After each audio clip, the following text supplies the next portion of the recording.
সবচেয়ে বড় যে শক্তি এটা মুসলমানের হাতে আল্লাহ দিয়েছে, এটার নাম হলো তেল। তেল হলো বর্তমান যুগের সবচেয়ে বড় হাতিয়ার। কালকের থেকে যদি তেল বন্ধ করে দেওয়া হয় সারা বিশ্ব অচল হয়ে যাবে। তেল এমন এক জিনিস, এটা ধনিয়া পাতা কাঁচামরিচ পর্যন্ত এর হাত আছে। একবার এক অর্থমন্ত্রী বললেন যে আমি তো অন্য কোন জিনিসের দাম বাড়াইনি, তেলের দাম বাড়াইছি। উনি হয়তো ভাবছেন দেশের জনগণ একবারে বুকা। দেশের জনগণ তো একবারে অত বুকা না। তেলের দাম বাড়াইলে যে হাঁস মুরগি ধনিয়া পাতা কাঁচামরিচ পেঁয়াজ সব বেড়ে যাবে, বিদায় দেশের জনগণ বুঝবার আর বাকি নাই। কারণ হামজিপুর এখানে ধনিয়া পাতা কাঁচামরিচ আইতে গেলে এখন গাড়ি দিয়ে আসে, হাঁস মুরগি এখন গাড়ি দিয়ে চলে। আপনারা আমার কথা বুঝেন কিনা আল্লাহ জানে, না ঘুমিয়ে গেছেন? লক্ষ্য করে দেখেন সবটার সাথেই তেলের সম্পর্ক যখন আসেনি না নাই। সুতরাং তেলের দাম বাড়লে সবের দাম বাড়বে অটোমেটিক। এখন এই তেল আল্লাহ রাব্বুল আলামিন মুসলমানকে দিয়েছেন, কাফেরের দেশে আল্লাহ তেল দেন নেই। রাশিয়াতে কিছু তেল পাওয়া যায়, কিন্তু যেখানে তেল পাওয়া যায় এটা মুসলিম এলাকা। ইমাম বুখারীর বাড়ি যেখানে, এই বাড়ির নিচে তেল। কিন্তু শক্তির দিক থেকে আমরা কম না, জনসংখ্যার দিক থেকেও আমরা কম না। রাষ্ট্রের পরিসংখ্যান হিসেবে 50-এর ঊর্ধ্বে রাষ্ট্র হল মুসলিম রাষ্ট্র। কিন্তু এরপরেও আজকে সারা বিশ্বে মুসলমান লাঞ্ছিত, অপমানিত। যেরকম ঠিক মুসলমান বড় অসহায়। মুসলমান এমন এক দুর্বল পর্যায়ে আছে যে সকল অপবাদ আজকে মুসলমানের ঘাড়ে চাপায় দেওয়া হচ্ছে। আজকে ইহুদি খ্রিস্টানদের কথাবার্তায় বোঝা যায় যত সন্ত্রাসী এবং জঙ্গিবাদ সব মুসলমান, আর ওরা হলো একজন রহমতের ফেরেশতা। এদের মূল কারণটা হলো আমরা দুর্বল, এই কারণে অপবাদ আমাদের উপরে চাপায়া দেওয়া হয়। থানভী রাহমাতুল্লাহ আলাইহি উনি এক্সাম্পল দিয়ে বিষয়টা এইভাবে বুঝাইছেন, যত দোষ নন্দ ঘোষ মা মিলে বসে এক ছোট বাচ্চা বাতাস ছেড়ে দিছে। বাতাস বলতে কোন বাতাস নাম করলাম না, আপনারা বুঝালে। বাতাস ছেড়ে দিছে একজন মুরব্বী, আর তাপ্পুর মারছে ছোট বাচ্চারে। সে বলে আমাকে তাপ্পুর দিলেন কেন? কথা বলিস না, বাতাস না হয়ে থাক। পাশের আর একটা লোক উনিও বাতাস ছেড়ে দেয় দিয়া তাপ্পুর মারছে ছোট বাচ্চারে। ওই হেরোই তাপ্পড় দিছে। জিজ্ঞাসা করে আমার তাপ্পড় দিলেন কেন? কান্দে আর বলে আমি কি দোষ করলাম? তখন পাশের লোকটাই কয় দোষ করছত না, কিন্তু বাতাস যে ওই সারক থাপ্পড় তুই খেতে হবে। বলে কেন? তুই দুর্বল, ফালটা দেওয়ার মতো ক্ষমতা এত জোরে কম। এই কারণে দুর্বল হওয়ার কারণে সকল অপরাধের বোঝা তোমার বহন করতে হবে। যেরকম ঠিক দেখেন না বাস্তবতা, এই দেশের কোন একটি কওমি বেসরকারি মাদ্রাসার বারিন্দায় নারী ধর্ষিতা হয়েছে বললা বাংলাদেশের ইতিহাস কেন 200 বছরের ইতিহাসে এর কোন প্রমাণ কেউ দেখাতে পারবে না। কোন একটি কওমি মাদ্রাসার দুই পক্ষের ছাত্রের গোলাগুলির কারণে অনির্দিষ্ট কালের জন্য বন্ধ দেওয়া হয়েছে, এমন একটা রেকর্ড পৃথিবীর কেউ দেখাতে পারবে না। কোন একটি কওমি মাদ্রাসার বারিন্দায় ছাত্ররা উস্তাদের লুঙ্গি পাঞ্জাবি টেনে খুলে নিয়ে গেছে, এর কোন প্রমাণ আপনার আছে? কিন্তু এরপরও জঙ্গিবাদের অপবাদ মাদ্রাসার ছাত্ররার উপরে, মাদ্রাসার উপরে। আর কলেজ ভার্সিটির ইতিহাস, জাহাঙ্গীরনগর বিশ্ববিদ্যালয়ের বারিন্দায় 100 জন নারী ধর্ষিতা হওয়ার পরে আনন্দ সেঞ্চুরি অনুষ্ঠান করছে। ময়মনসিংহের এক কলেজের বারিন্দার ছাত্ররা টিচারের শার্ট আর কুট টাইনে ছিঁড়ে লেগে গেছে। সেখানে দুই পক্ষের অস্ত্রের গুলাগুলির কারণে অনির্দিষ্টকালের জন্য কলেজ ভার্সিটি বন্ধ দেওয়া হচ্ছে। আপনারা আমার মাত বুঝেননি? সব অবাস্তব বললাম না বাস্তব? পত্রিকা উল্লেই লিখবেন 5-8 লম্বা রান্দা লইয়া ছবি এমনি বেহা হয়ে দেয়। কিন্তু এরপরও জঙ্গিবাদ আর সন্ত্রাসীর অপবাদ কলেজ ভার্সিটির কোন ছেলেকে দেওয়া হয় না। না দেওয়ার কারণ মাদ্রাসা দেখে দেওয়ার কারণ হলো এরা দুর্বল, ঠিক কিনা?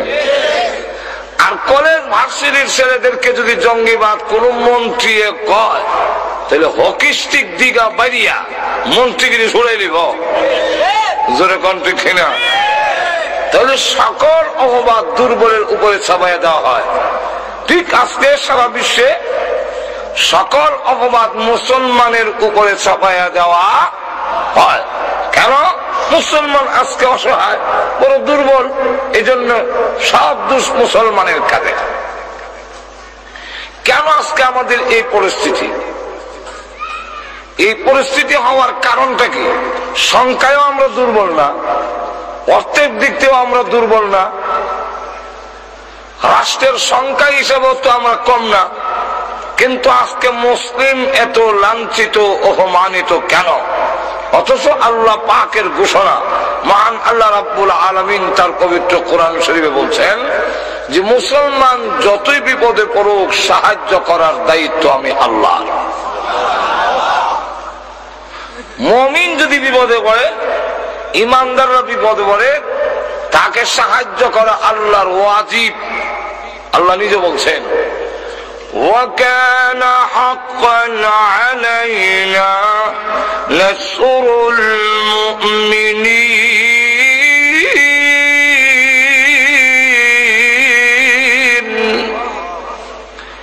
وَكَانَ حَقًّا عَلَيْنَا।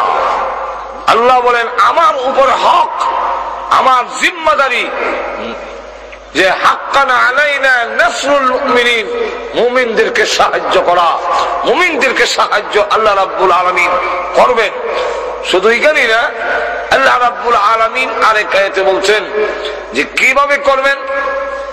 যেইভাবে ইউনুস আলাইহিস সালাতু সালামকে নিঃছিদ্র বেষ্টনীর ভিতরে আমি আল্লাহ সাহায্য করেছিলাম, আজও তোমাদের করব। আর তুই কর ইউনুস আলাইহিস সালাতু সালাম মাছের পেটের ভিতরে চলে যাওয়ার পরে সেখান থেকে বের হওয়ার কোন রাস্তা নাই। পৃথিবীর কোন মানুষ বিশ্বাস করবে না মাছের পেটে চলে গেলে এই মানুষটা ফিরে আসবে, এই কথা জিন্দেগিতে কোনোদিন কেউ বিশ্বাস করবে না। তাও একটা মাছে নয়, 2টা মাছে ওনাকে খেয়ে ফেলেছে। প্রথম যেই মাছে ওনাকে গিলে ফেলেছে, আর একটা মাছ এসে ওই মাছটা সহ গিলে ফেলেছে। 2টা মাছের পেটের ভিতরে চলে গেলেন। হযরত ইউনুস আলাইহিস সালাম সেই মাছের পেটে 1 দিন 2 দিন না 40 দিন পর্যন্ত থাকার পরে সুস্থভাবে বের হয়ে আসলেন। আল্লাহ রাব্বুল আলামিন কোরআনে বলেন, হে ইউনুস পয়গম্বর, ওই মাছের পেটের ভিতরে তুমি যখন আমি আল্লাহর শরণাপন্ন করি, ইউনুস আলাইহিস সালাতু সালামকে মাছ, বিশাল মাছ যখন ওনাকে নিয়ে একবারে সমুদ্রের নিচে চলে গেল, সেখানে যাওয়ার পরে তাফসীরের কিতাবে উল্লেখ করেছে ইউনুস আলাইহিস সালাতু সালামকে আল্লাহ মাছের পেটের ভিতরে এমন ভাবে রাখলেন যেইভাবে একটা মানুষ গ্লাসের ভিতরে থাকলে বাহিরের সব দেখে, ঠিক ইউনূস আলাইহিস সালাম মাছের পেট থেকে সমুদ্রের সব কিছু দেখতেছে। সেখানে যাওয়ার পরে একটি গুনগুনি আওয়াজ ওনার কানে আসতে লাগলো।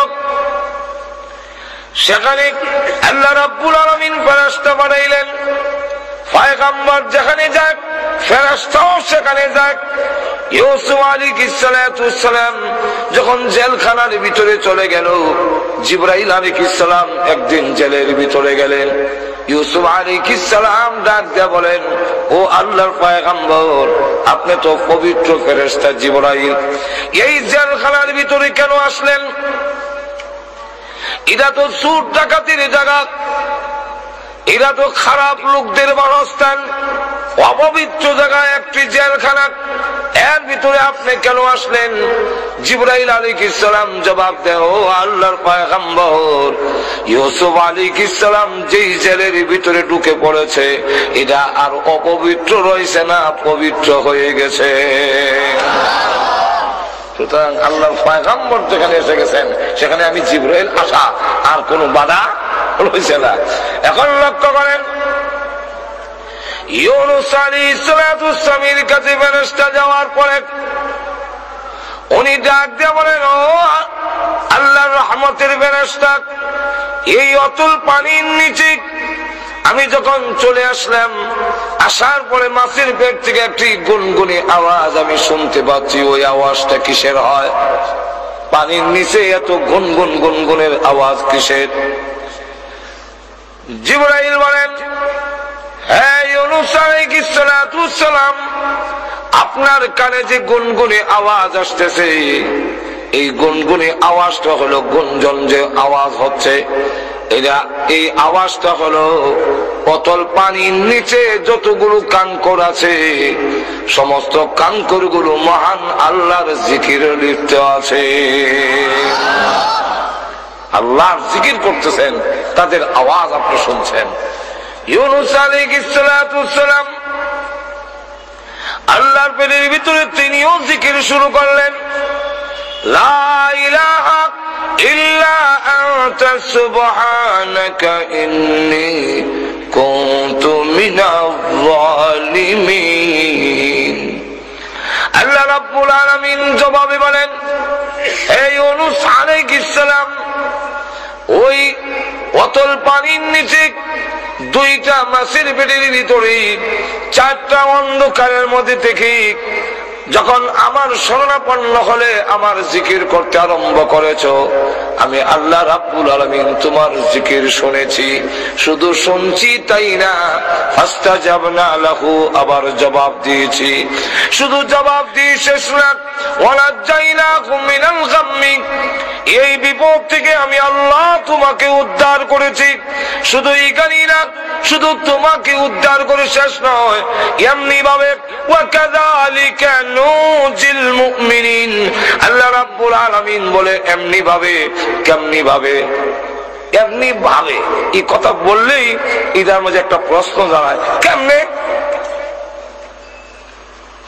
ঘুমায় আছেন নাকি আল্লাহ ছাড়া কেমনে? তো কিছু হ্যাঁ না তো বলবেন। আমরা সমাজ যদি কয় এমনি এমনি, কেমন যেরকম ঠিক কিনা, এই কাযালিকা যেখানে আসে সেখানে একটা প্রশ্ন দাঁড়ায়, এখানে তার ক্ষতিপূরণ দেওয়ার জন্যই আসে কাযালিকা। কাযালিকা এমনি ভাবে বলতে কেমনি ভাবে, এই প্রশ্নের জবাব যে কাযালিকা যেমনি ভাবে ইউনূস আলাইহিস সালামকে নিষিদ্ধ বেষ্টনীর ভিতর থেকে বের হওয়ার কোন রাস্তা নাই। আমিন, তোমরা এই কথা ভেবো না যে আমাদের চতুর্দিকে তিন দিকে ভারত গেরাও করে আছে, সুতরাং আমরা বাঁচবো কেমনে, কিভাবে রক্ষা পাবে? আল্লাহ রাব্বুল আলামিন বলেন, নিষিদ্ধ বেষ্টনীর ভিতরেও যদি থাকো আর তোমরা সত্যিকারের মুমিন হও, আমি আল্লাহ অগ্রিম ঘোষণা দিলাম, সকল বিপদ থেকে উদ্ধার করার দায়িত্ব আমি আল্লাহ গ্রহণ করে নিলাম। শুধু তা না, আল্লাহ রাব্বুল আলামিন বলেন, ঘাবড়াবার কোনো কারণ নাই, ঘাবড়াবার কোনো কারণ নাই। আরে আমার তেলাওয়াতকে তো আয়াতে বলেন, ওয়ালা তাহিনু ওয়ালা তাহজানু وأنتم الأعلون إن كنتم مؤمنين যে তোমরা নিরাশ হইও না, নিরাশ হয়ে যেও না, আর মনে হয় উপায় নাই, শেষ হয়ে যাবে, নিরাশ হইও না। নিরাশ হওয়ার কোনো কারণ নাই। দাঁতের সাথে তুলনা দিয়েছেন, দাঁতের সাথে মুখের সাথে তুলনা দিয়েছেন থানভী রহমতুল্লাহ আলাইহি, যে নিরাশ হওয়ার কোনো কারণ নাই। মুখের ভিতরে জিহ্বা আছে, দাঁতও আছে। একটু জোরে কর। দাঁত শক্ত না নরম? আর জিহ্বা নরম না? তিন দিক থেকে জিহ্বা ঘেরাও করে রাখছে দাঁতে। জোরে কর, ঠিক না? তিন দিক থেকে দাঁতে ঘেরাও করে রেখে দিয়েছে। আর জিহ্বার পিছনে তো যাওয়ার জায়গাই নাই। জিহ্বা কি পিছনে যাওয়ার জায়গা আছে? গেলে ডাইনে যাইতো, আর না হয় বামে, আর না হয় সামনে। যেই কোনো দিকে গেলে শত্রু ঘেরাও, বের হবি শেষ, বের হওয়ার কোন রাস্তা নাই। এই দাঁতের মাঝখানে থেকেই আল্লাহ আল্লাহ করতে হবে।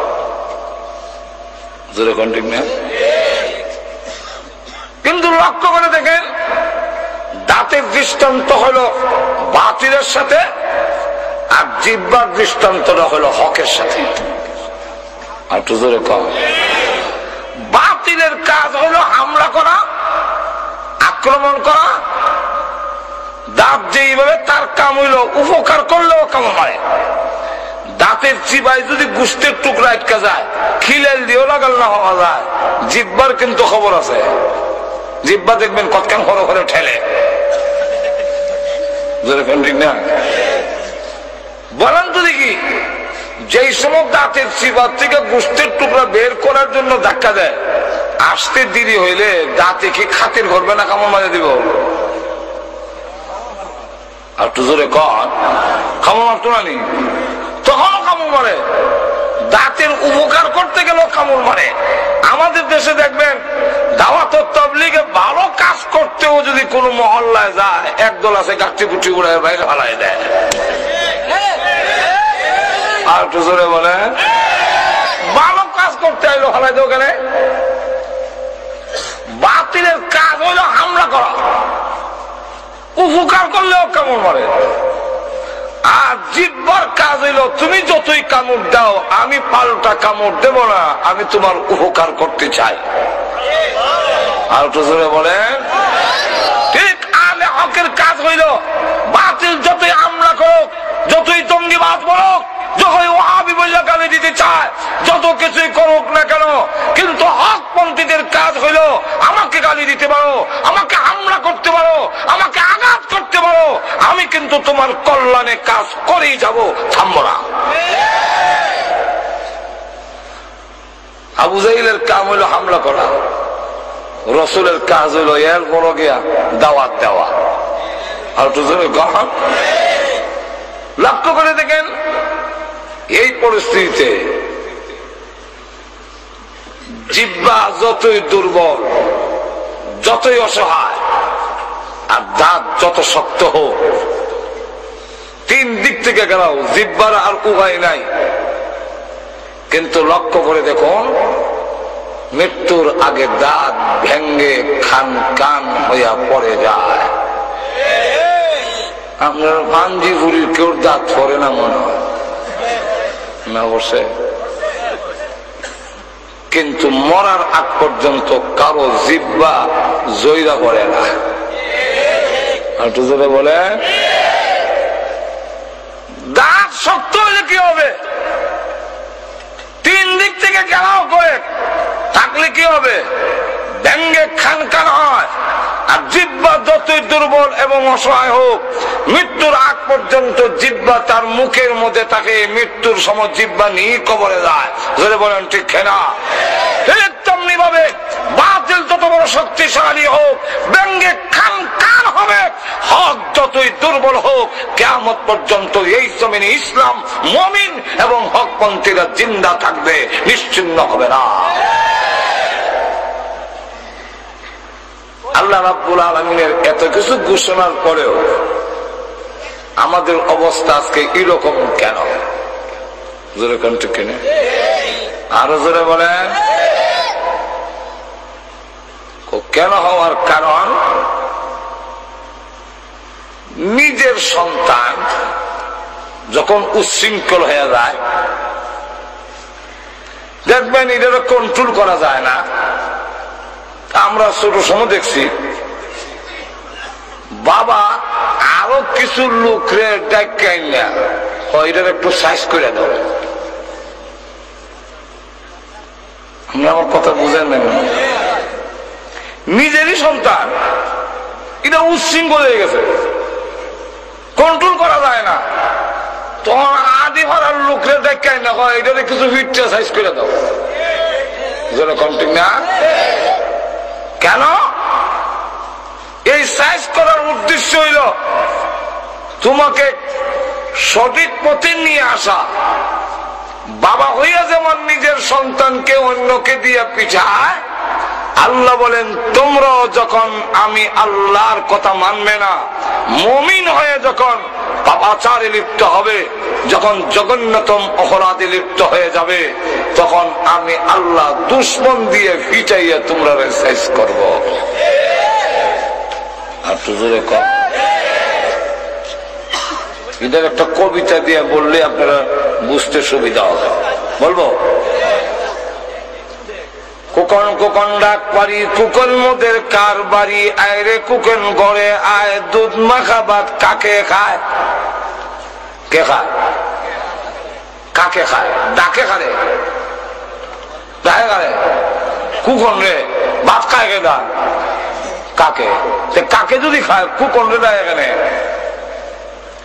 আর কুকনকে যখন ডাকে তখন তো বলার দরকার ছিল, কুকন কুকন ডাক পারি, কুকন মোদের কার বাড়ি, আইরে কুকন করে আয়, দুধ মাখা ভাত খাইয়া যা। যেরকম ঠিক না?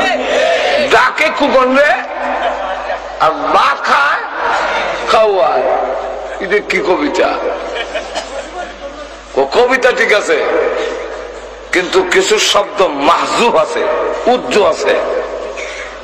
কুকনের জন্য দুধ দিয়া ভাত মাখাইছে, মা খাওয়াবে, কিন্তু কুকন এটা দুষ্ট। কুকন সে বাড়ির গেইলের বাইরে চলে গেছে, মা ডাইনে গেলে হে বামে যায়, মা বামে গেলে হে ডাইনে যায়, ধরা দেয় না। মা অগ্রসর হয়ে মাটির শাখা দিয়া ইডা মারে। মা তখন বলেন এই দুধ ভাত খাইলে তোর লাভ হবে, আমার কিছু না, কিন্তু ধরো দেশ না, উল্টা আমারে আরো ডিল মারো। কিনা? তাহলে এই ভাত আর এখন তোরে খাওয়াইতাম না, কাউরে খাওয়াইলাম।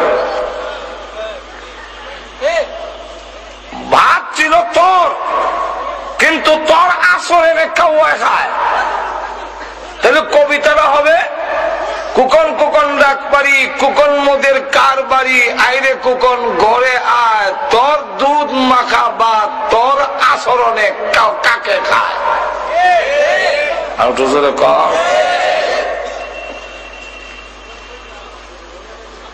ঠিক তেমনি হবে আল্লাহ রাব্বুল আলামিন বলেন মাটির নিচের তেল তোমাদেরকে দেওয়া হয়েছিল, শক্তিশালী হবে, আমি আল্লাহর ইবাদত বন্দেগী করবে, আমার গোলামি করবে। কিন্তু তোমরা দেখা যায় তেল পেয়ে আরো ন্যায়ের গুলিতে তেল জমে গেছে, চর্বি জমে গেছে।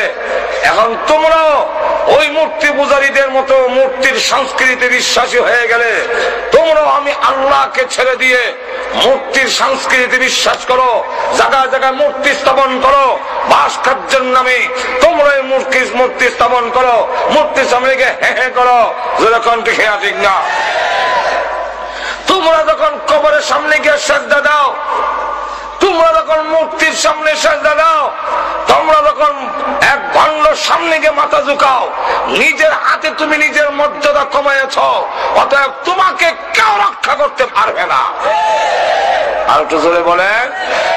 অথচ মুসলমান যখন নিজে, আমরা অনেক সময় বলি যে হুজুর জিনিসের দাম যে বেড়ে গেল, জিনিসের দাম যে বাড়ছে, এটার কারণ কি? আমরা মনে করি সরকার পরিবর্তন হইলে জিনিসের দাম কমে যাবে, এমপি পরিবর্তন হইলেই সমস্যার সমাধান হয়ে যাবে। তখন চাউল এমন সস্তা হবে, বস্তা ভরে রাস্তার কিনারে ভাড়ায় রাখবে আর নিয়ে আসবেন।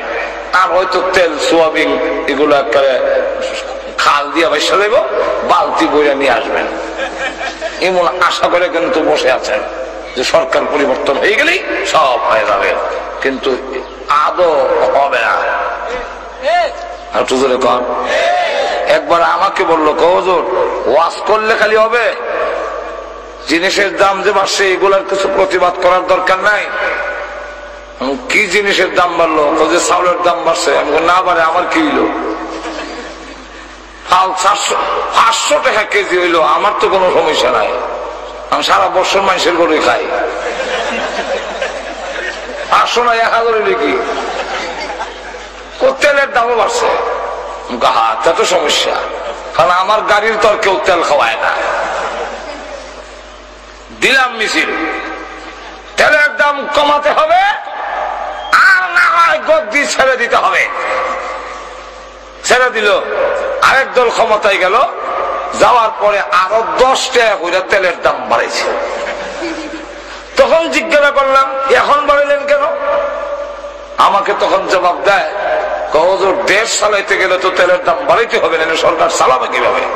আমি বললাম, এই কথা তো আগের বেড়ায়ও কইছিল, তুমি আর কইয়া লাভ কি? জোরে কণ্ঠ কি? আরো জোরে।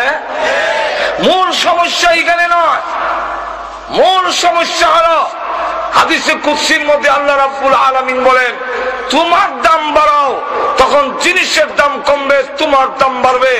আর তুমি যখন তোমার না দাম কমায় দিবে, তুমি আশরাফুল মাখলুকাত হইয়া ফেরেশতার চাইতে শ্রেষ্ঠ হয়ে, তুমি যখন সৃষ্টির সেরা হয়ে কবরের সামনে মাথা নত করবে, বানরের সামনে মাথা নত করবে, জানোয়ারের সামনে মাথা নত করবে, মূর্তির সামনে মাথা নত করবে, তখন তোমার দাম কমবে, পেঁয়াজ রসুনের দাম বাড়বে।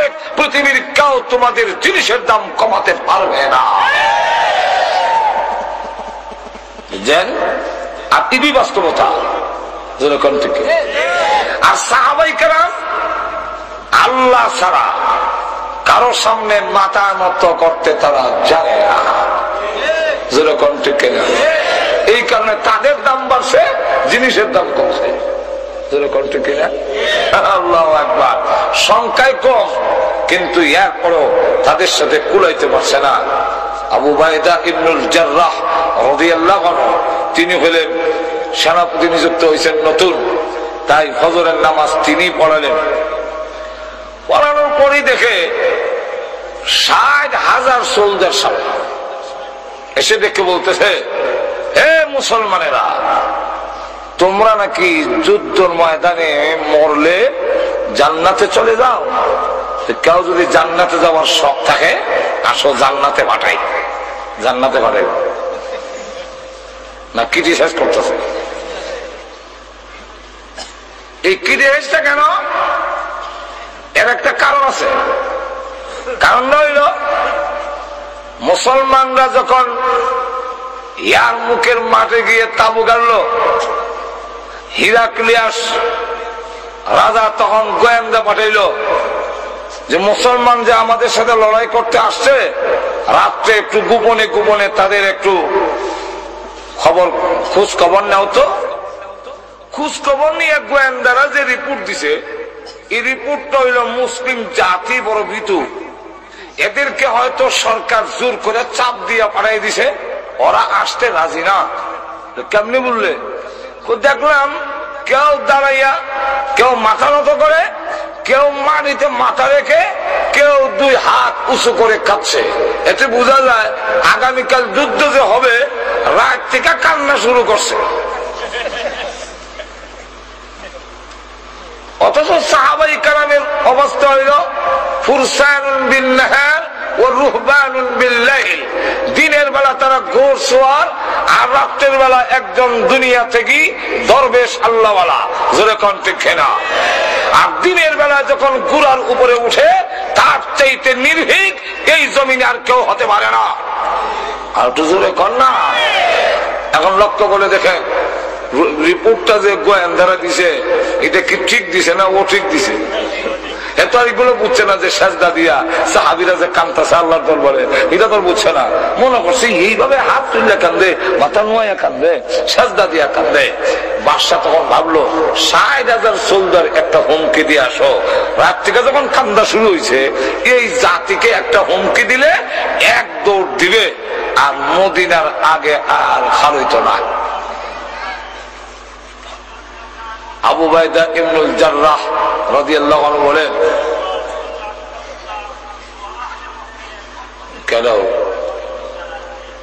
আবার আরেকটা ওয়াজ বাজে? লক্ষ্য করে দেখেন, অসুবিধা হইতেছে না আপনাদের? আবু উবাইদা ইবনুল জাররাহ বলেন, উপহাসের জবাব উপহাস দিতে হয়, ডাক্তার জবাব ডাক্তার ভাবে দিতে হয়, ক্রিটিসাইজের জবাব ক্রিটিসাইজের মাধ্যমে দিতে হয়।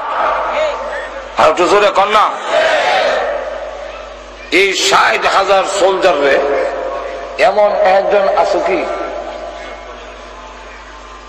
মানুষের সামনে কেমনে কইতা যেভাবে বইছে। এরপরেও মহান আল্লাহ পাক কোরআনে বলছেন, তোমাদেরকে যখন বলা হয় মজলিসে মাহফিলে, ওয়াইদা কিলা লাকুম তাফাসসাহু ফিল মাজালিসি ফাসসাহু ইয়াফসাহিল্লাহ, তোমরা যদি জায়গা বড় করে দাও আমি আল্লাহ তোমাদের জায়গা বড় করে দেব। এখন আপনারা কি চান কবরে হাসরে জায়গা বড় হোক? কে কে চান দেখতাম? হাত তুলে না, হাত তুলে না, লইলা লইলা লইলা। যে লড়ে হেসায়, যে লড়ে না হেসায় না। যদি আপনি মনে করেন কবরে আমার জায়গা সংকীর্ণ হোক, আমি তো লড়বো না, বসে দেয় না, আপনার কোনো আপত্তি নেই। আর যদি চান যে একটু জায়গা বড় হওয়ার দরকার, তো এটা ছেড়ে যান।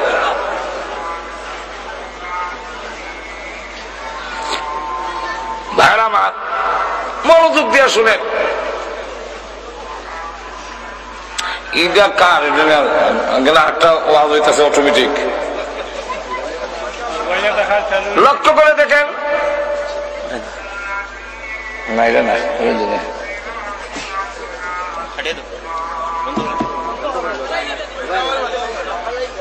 এখন লক্ষ্য করে দেখেন, বলল একজন কে আসো যে এই ৬০,০০০ সোলজারে একটা দৌড় দেওয়াতে পারবে একজন ব্যক্তি? লাইন থেকে নামাজের কাতার থেকে একজন দাঁড়িয়ে বললো, ইনশাআল্লাহ আমি পারবো। আবু উবাইদা ইবনুল জাররাহ বলেন, আপনি বসেন। আর কে আছেন? ২ নম্বরে আরেকজন দাঁড়ালো, বলল আপনিও বসেন। ৩ নম্বরে আরেকজন দাঁড়াইলো, বললেন আপনিও বসেন। ৪ নম্বরে দাঁড়াইলো খালিদ বিন ওয়ালিদ রাদিয়াল্লাহু আনহু, যিনি কিছুদিন আগে, এই আগের দিনও তিনি সেনাপতি ছিলেন। উনি দাঁড়ায় বলেন, ইনশাআল্লাহ আমি পারবো। আবু উবাইদা ইবনুল জাররাহ রাদিয়াল্লাহু আনহু বলেন, আমিও আপনাকেই চাইছিলাম, আমার মনটা চাইছিল আপনি যান। হযরত খালিদ বিন ওয়ালিদ রাদিয়াল্লাহু আনহু বলেন, আপনার মন যদি আমাকে দিয়ে চাচ্ছিল তো আমার নামটা বললেই হইতো। বলে আপনি দাঁড়ান। বলে দেখেন, কালকেও আপনি আমার সেনাপতি ছিলেন, আপনি আমার মুরব্বী, আপনার নাম ধরে অর্ডার দেই কেমনে? কত সম্মান। আর আমরা আগে মন্ত্রী হইলে পুলিশে পরে বেরিয়া নাকে মুখে রক্ত, নিচে দেয় পেশাব পায়খানা ফুলাই ছেড়ে দেয়। লক্ষ্য করেন, তা আপনি কি পারবেন এই ৬০,০০০ একা দৌড় দেওয়াইতে? বলে ইনশাআল্লাহ। আপনার ডকুমেন্ট, আপনার দলিল কি? আপনার দলিল কি? দলিল হলো প্রথম নম্বর হলো হাদিস, ২ নম্বর দলিল, প্রথম নম্বর কুরআন, ২ নম্বরে দলিল আমার হাদিস। বলে কি দলিল বলেন?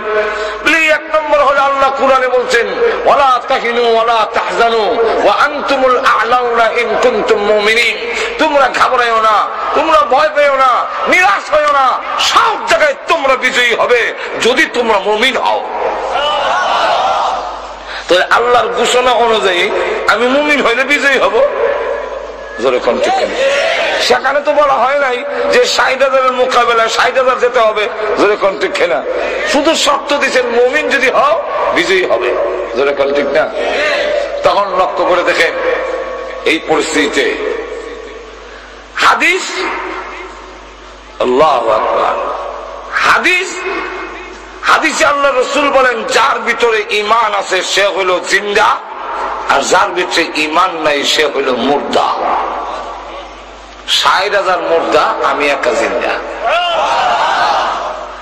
আর 60,000 মুর্দার জন্য একজন জিন্দাই যথেষ্ট নাকি? আপনার গ্রামের কবরস্থানে আপনি একা গিয়ে দাঁড়িয়ে কবরে যারা আছে কেউ দাঁড়াবে আপনার সামনে? তাহলে এই 60,000-এর জন্য আমি একাই যথেষ্ট।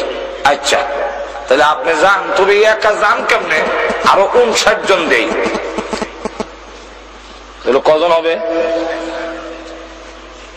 মাথা পিছে কজন করে পড়ে? 1001 জন। তাহলে দূর থেকে সুইচ টিপ দেওয়া না, কাছে গিয়া এক করে তরবারি নিয়ে সেদাসিদি, কোন ঠিক না? শুরু হয়ে গেল লড়াই। ফজর নামাজের পরে উভয় পক্ষের ঘুরার খুরের আঘাতে ধুলাবালু এমন উঠতেছে যার ফলে বিজয়ী হচ্ছে না পরাজয় হচ্ছে, কে মরছে না কিচ্ছুই বোঝা যায় না। আসরের নামাজের পরে যখন ধুলাবালু কিছু থামলো, আবু বাইদা ইবনুল জাররাহ রাদিয়াল্লাহু আনহু বলেন যে আমি গেলাম, আমার বিশ্বাস মুসলমান তো চুষে গেছে জজবায়, 60,000-এর মোকাবেলায় 60 জন তো শহীদ হয়ে যাবে। দেখি অবস্থা কি হয়েছে, গিয়ে দেখি রক্তে ভিজে মরুভূমির বালু এমন প্যাক এমন কাদা হয়েছে, আমার গুড়ার খোর পাও কাদার ভিতরে ঢুকে যায়। তখন তিনি ডাক দিয়ে আল্লাহ যা পড়ে আছে উল্টায় দেখে চেহারা মুসলমানের, ময়দানে দাঁড়িয়ে চোখের পানি ছেড়ে দিয়ে কান্না শুরু করে দিয়েছেন, প্রভু হে রব্বুল আলামিন, তোমার নবীর হাড় ভাঙ্গা পরিশ্রমের মাধ্যমে যেই সাহাবীগুলো তৈরি করেছেন ওনারা শহীদ হয়ে গেছেন, আমার কোনো আপত্তি নাই, শাহাদাতের মরণ হলো মর্যাদার মরণ, কিন্তু তোমার নবীর সাহাবীগুলোর লাশটা কেউ দিবে না। আল্লাহ, আমি সম্মানের সাথে তাদের দাফন করব। এইভাবে যখন দাঁড়িয়ে কাঁদতেছি, হঠাৎ করে দেখে ওই মাটির কিনারে একজন লোক হতভম্ব হয়ে দাঁড়িয়ে আছে। ভাবলেন ওনার কাছে গেলে হয়তো কিছু জানতে পারি ঘটনা। কাছে গিয়ে দেখেন তিনি হলেন খালেদ বিন ওয়ালিদ। জড়ায় ধরেছেন, এ খালেদ এখনো বেঁচে আছেন? আলহামদুলিল্লাহ। আচ্ছা, কথা বলবো পরে, শুনবো পরে। সূর্য লাল হয়ে গেছে, মনে হয় এই ভয়াবহ যুদ্ধের পরিস্থিতিতে নামাজ আদায় করতে পারেননি, নামাজটা আগে আদায় করেন, তারপরে আপনার সাথে কথা বলবো। কারণ আমরা মুসলমান, ধান কাটা লাগলে নামাজ নাই। আমার পাশের বাড়িতে রাত 11টার সময় শুনি কাতকামুদি চলা। ভাবলাম এত রাতে কাতকামুদি চলা করতে গে, আমার মনে হয় নামাজ পড়তে পারছে না, এশার নামাজ দেরি হয়ে গেছে। না, আবার শুনি কাতকামুদি চলা, এইভাবে 4 বার বলছে। ভাবলাম কি রে, এত কাতকামুদি চলা করছে গে। গেলাম চাচা, এত কাতকামুদি চলা করতে গেছে। বাতিজা শুনেছ, ওই দান কারা লাগছে। ফজর নামাজ পড়ে যে বেরিয়েছিলাম, ব্যস্ততায় জোহরও হলাম না, আসরও না, মাগরিবও না, এসাও টাইম মতে না। এই রাত 11টার সময় সব কাতকামতি ছড়া নিয়ে এখানে জমাই দিয়েছে। তুই এই জাতির পতন হবে নাকি উন্নতি হবে নাকি? যুদ্ধের ময়দানে সাহাবাই কেরাম তো মনে হয় নামাজ আদায় করতে পারেন না, এটা যুক্তিসঙ্গত কারণ, নামাজ পড়তে পারবে না, যুদ্ধের মধ্যে ব্যস্ততা। ও খালেদ, আসরের নামাজটা আদায় করে নেন, তারপরে কথা বলবো। উনি মুস্কি হাসি দিয়ে বলেন, আপনি মনে করেছেন আমরা নামাজ এখনো আদায় করি নাই?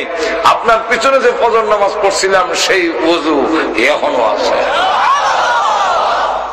আমরা যুদ্ধের ময়দানে আযান দিয়ে সালাতুল খাওফের সুরতে জামাতের সাথে ইয়ারমুকের ময়দানে আমরা নামাজ আদায় করেছি। যে জাতি যুদ্ধের ময়দান ও জামাতের সাথে আযান দিয়া নামাজ আদায় করে, এই জাতির পতন কেউ করতে পারবে না। আচ্ছা, তাহলে এবার বর্ণনা করেন কি হালাত। আমাদের 60 জনের মধ্যে এক বর্ণনায় 52 জন জিন্দা আছি, আর 8 জন শহীদ হয়ে গেছে। আর আরেক বর্ণনায় 8 জন বন্দী হয়েছে, আর 52 জন আমরা এখনো মুক্ত আছি। এদের 60,000-এর মধ্যে বেশিরভাগ কাটা পড়ে গেছে আর জান বাঁচাইয়া ধরছে। তখন কইল আলহামদুলিল্লাহ, আল্লাহ সাহায্য করছে।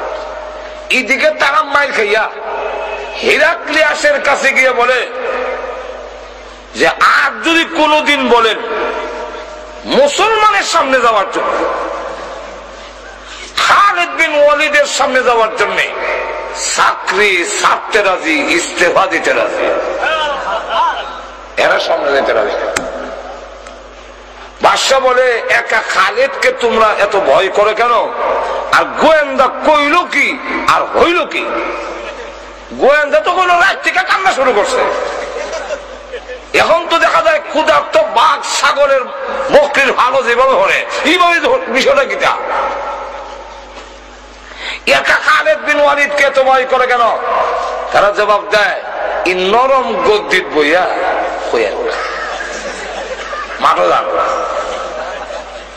তিনি বুঝবেন খালেদ কারে কয়, মুসলমান কারে কয়, কত প্রকার ও কি কি। কি হয়েছে? খালিদ বিন ওয়ালিদ নারায়ে তাকবীর স্লোগান দিয়ে তরবারি যখন উপর দিকে উঠায়, আমরা দিকে একটা তরবারি উঠায়, ওঠায় যখন এইভাবে চক্কর দেয়, তখন আমাদের কাছে মনে হয় সারা আকাশে যেন তরবারি চমকাইতেছে। আর যখন নিচের দিকে নামায়, তখন আমাদের কাছে মনে হয় একটা নয় 60,000 তরবারি যেন পড়তেছে। তখন কোথায় বিরাহা, তাহলে সেই খালিদকে ষড়যন্ত্রের সাথে হত্যা করা হবে। তুই শেষ কি ষড়যন্ত্র? মুসলমান তো যুদ্ধ চায় না, মুসলমান সবসময় সন্ধি চায়, আপুস চায়, মায়ের চায় না। আর তুজোরে কন্যা তাহলে সন্ধির প্রস্তাব দিয়া খালিদ বিন ওয়ালিদকে দাওয়াত দিয়ে এনে মেরে ফেলবো। লোক পালাইছে। এই সময় খালিদ বিন ওয়ালিদ রাদিয়াল্লাহু আনহু, আবু বাইদা ইবনুল জাররাহ রাদিয়াল্লাহু আনহু দুজনে গুড়ার জখমগুলো মুছতেছে, রক্ত আর ওষুধ লাগাইতেছেন। এই মুহূর্তে হেরাক্লিয়াসের পক্ষ থেকে গিয়ে বলে যে তোমাদের মধ্যে খালিদ বিন ওয়ালিদকে আবু বাইদা ইবনুল জাররাহ রাদিয়াল্লাহু আনহু বলেন কেন? আমাদের বাদশা পাঠিয়েছেন, উনি গেলে বাদশা সুরে করতে চান, লড়াই করতে চান না, তবে খালিদ যেতে হবে। আবু বাইদা ইবনুল জাররাহ বলেন তোমরা এই কথা মনে করো না, মুসলমান একবারে নির্বোধ, খালিদ বিন ওয়ালিদকে দেওয়া হবে না। বলে কেন? খালিদ বিন ওয়ালিদকে দেওয়া হবে না এই কারণে তোমাদের দুরভিসন্ধি উদ্দেশ্য মতলব বাড়ানা। বলে কি করে বললেন? সন্ধির নিয়ম হলো সেনাপতিকে প্রস্তাব দিতে হয়। আমি সেনাপতি, সাধারণ সৈনিকের সাথে তো কোনো চুক্তি হয় না। আমার নাম না হইয়া খালিদের নাম কোখানে, তাহলে বোঝা যায় তারে নিয়ে তোমরা উদ্দেশ্য ভালো না, সুতরাং দেওয়া হবে না। খালিদ বিন ওয়ালিদ রাদিয়াল্লাহু আনহু লাফ দিয়া ঘোড়ার উপরে উঠে গেছেন। উঠতে বলে হে সেনাপতি, সন্ধি করা আমার নবীর সুন্নাত, আমি গেলে যদি তারা মানে তাহলে নবীর শূন্য পালন করার জন্য আমি আপনি সেনাপতির হুকুম অমান্য করতে বাধ্য। আমার নবীর সুন্নতটা আমি জিন্দা করি, আমি গেলে যদি মানে অসুবিধাকে আমি যাই। ঘোড়ার উপরে যখন উঠে গেছে, আবু উবাইদা ইবনে জাররাহ বলেন, ঠিক আছে আপনি যান, তবে আপনার সাথে আরো 99 জন নিয়ে যান। 99 জন নিয়ে গেল। সেখানে যাওয়ার পরে গিয়া দেখে 3 লক্ষ সোলজার সৈন্য দিয়ে লাইন ধরে দাঁড় করে গেট তৈরি করেছে, তরবারির গেট। এদিকে সৈন্য তরবারি, এরাও এদিকে দিয়া এমন ভাবে নিচু করে গেট তৈরি করেছে যে হিরাক্লিয়াসের দরবারে ঢুকতে গেলে মাথা নত করে ঢুকতে হয়।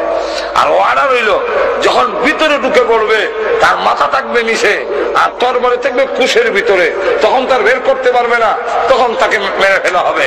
খালিদ বিন ওয়ালিদ রাদিয়াল্লাহু আনহু গেটের সামনে গিয়ে বলে, তরবারির গেট সরাও। কনা এটা সামরিক সম্মান, আর ওয়ালার দেওয়া হচ্ছে আপনাকে, ঢুকেন। উনি বলেন, এই জাতের গার্ড ও ওয়ালারের দরকার নেই। কেন? তোমাদের গেট দিয়ে ঢুকতে গেলে মাথা নত করতে হয়।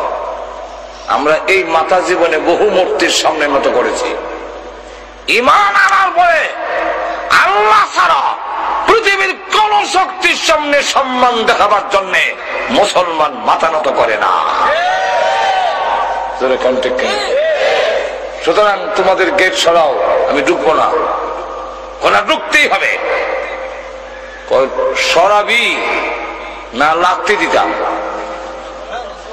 যদি না সরাও একটা লাগতে দিব, তখন আর এই তরবারের গেট ওর থাকতে হতো না। ঘুমাই গেছেন মনে হয় আপনারা, রক্ত ঠান্ডা হয়ে গেছি। সুবহানাল্লাহ বলবেন না? কি সাহস! এমনি ডাক দিয়া কয়, এইটা কই আইছে জানো? বলে জানি না, বুঝে আইছি। বাদশা জিগায় চিল্লা চিল্লি কিসের শোনা যায়? বলে খালিদ বিন ওয়ালিদ আসছে, কিন্তু এটা দিয়ে ভিতরে ঢুকে না, উষ্টায় বলে হলাই দিব। বাদশা কয়, গেট সরাও, লোকটারে একটু দেখে নেন। ভিতরে নেওয়ার পরে সেখানে আরো 90,000 সোলজার রিজার্ভ রাখছে, না জানি কোন ঘটনা ঘটাইলা। 100টা চেয়ার দিছে বসার জন্য। খালিদ বিন ওয়ালিদ রাদিয়াল্লাহু আনহু ভিতরে ঢুকেই প্রথম চেয়ারটা দেখেই এটা উল্লে এক সাইডে রেখে দিয়েছেন। যেই মাত্র উনি হলাই দিয়েছেন, 100 জনের সেনাপতি তো সর্দার তো উনি, বাকি 99 জন আমরা হলাই দিলাম, এরা ওরা হলাই দিছে। দিয়া খালিদ বিন ওয়ালিদ বাদশার সাথে গিয়ে আলু লাগাইয়া বসে।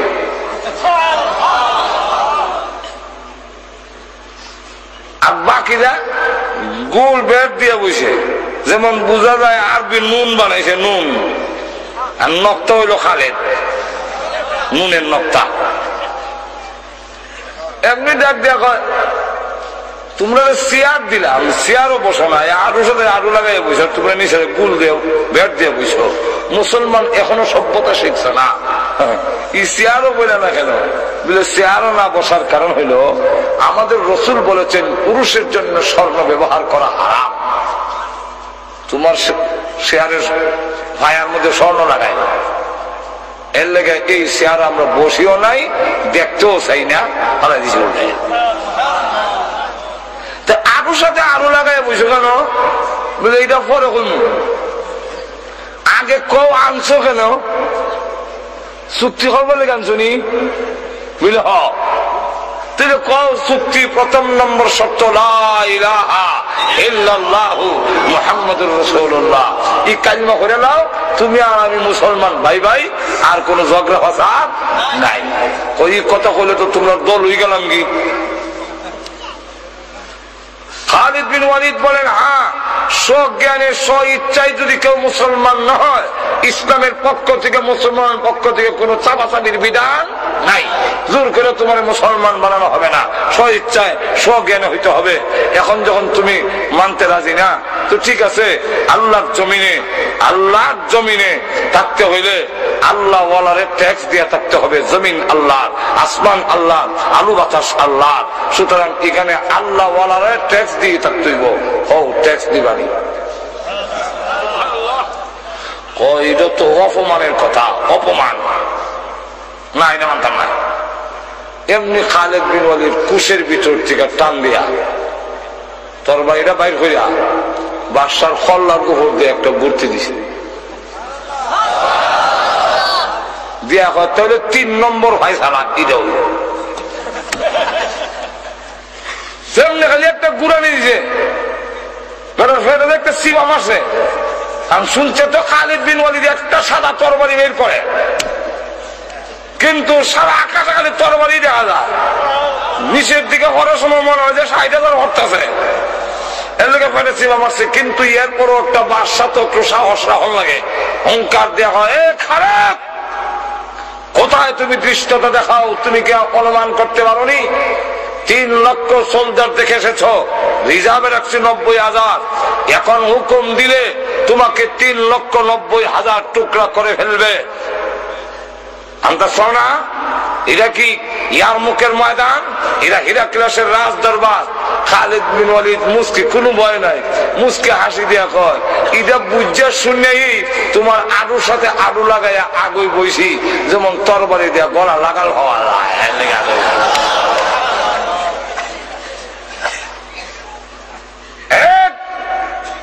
বাদশা। শোনো, তোমার জবান থেকে যদি অর্ডার বের হয়ে যায় খালেদকে হত্যা করার জন্য, আমার যদি হায়াত না থাকে হয়তো 3,90,000 টুকরা হতেও পারি, কিন্তু শুনে রাখো অর্ডারটা বের হওয়ার সাথে সাথে খালেদের তরবারি যখন গর্জে উঠবে তখন তোমার দেহের থেকে মাথাকে বিচ্ছিন্ন করে দেওয়া হবে। আর আমি তোর লাশ দেখে শহীদ হবো, খালেদের লাশ তোর কপালে নাই দেখাস। এমনি হয় তোমরা যেমনি হয় এমনি আছে,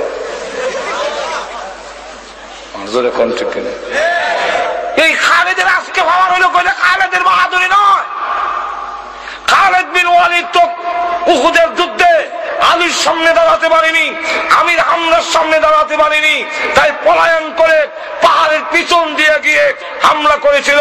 সম্মুখ পথে যুদ্ধ করার মতো খালেদ আলীর সামনে দাঁড়াবার ক্ষমতা ছিল না, হযরত আমির হামলার সামনে দাঁড়াবার ক্ষমতা ছিল না। এই খালেদ এত শক্তিশালী হলেন, এটা তার নিজস্ব ক্ষমতা নয়, আল্লাহর ওয়াদা।